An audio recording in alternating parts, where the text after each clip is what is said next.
Cotswold-based pest controller Dave, this may well be true, but the summer sunshine also brings some unwelcome guests.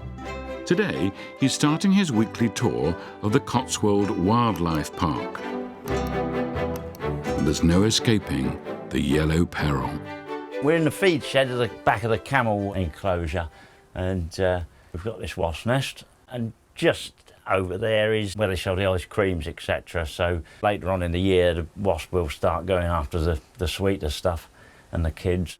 They've pretty much built this in the last month. They're all working away merrily, and it will grow quite quickly. Now it sort of double probably every month.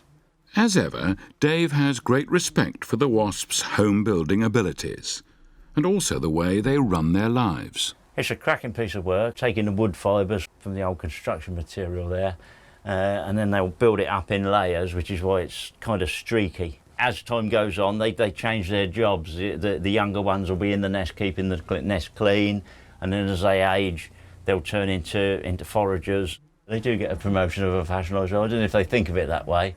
As this nest is exposed, there's far more chance of a large number of wasps trying to repel Dave's advances.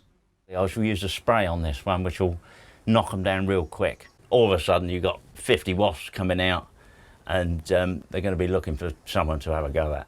So, taking all precautions, it's time for him to don his faithful suit. This is my trusty suit that, as you can probably tell, has done a few years. Dave also puts on a mask to combat the adverse effects of the insecticide. If one stings you, you're destroying their world, so you can't really hold it against them. All it takes is a quick couple of squirts of the insecticide and a finger in the appropriate hole at the bottom of the nest to stop any counterattack. After a few minutes, the job is done and Dave can take a closer look at the contents of the nest. There it is, a work of art really, but just in the wrong spot. There's a queen, there's a worker. That's the larvae that would turn into the wasp. You even got one there that's just emerging.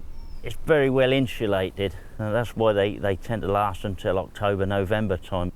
All Dave has to do now is to give the area around the nest a further spray of insecticide to kill any returning foragers that weren't at home when Dave came calling.